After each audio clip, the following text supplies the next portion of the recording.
Hey everyone, I'm Alex. Thanks for clicking and welcome to this lesson on 5 ways to use infinitives. To refresh our memory, an infinitive in English is to plus the base verb. So for example, to run, to play, to hide, to eat, to go. These are all examples of infinitives. Now, despite the fact that infinitives refer to actions, they often perform the same function as nouns. So let's look at the 5 ways that we can use infinitives in English.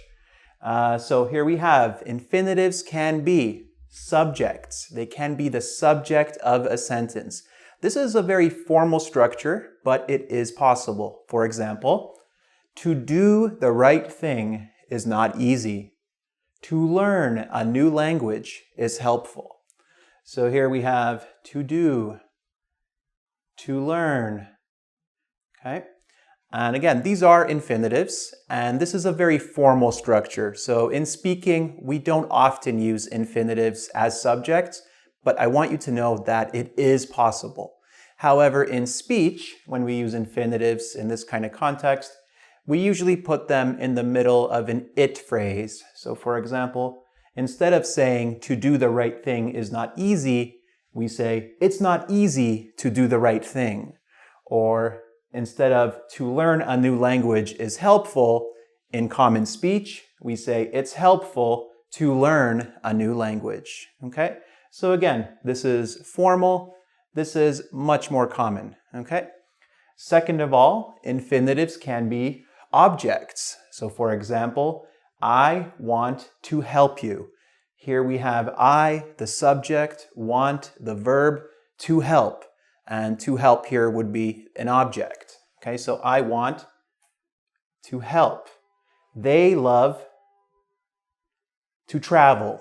And in both of these sentences, the infinitive is actually the object of the sentence. Here, number 3, infinitives can be subject complements. Now, a complement is basically something that gives you more information about the thing you're talking about. In this situation, we want more information about the subjects of these sentences. So for example, her job. Okay, tell me more about her job. Her job is to assist you.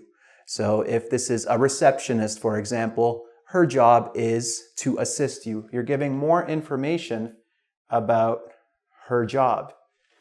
My dream is, what is your dream? Give me more information about your dream.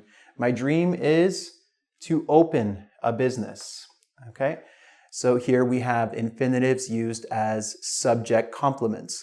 Now, these last two, infinitives can be adjectives and adverbs.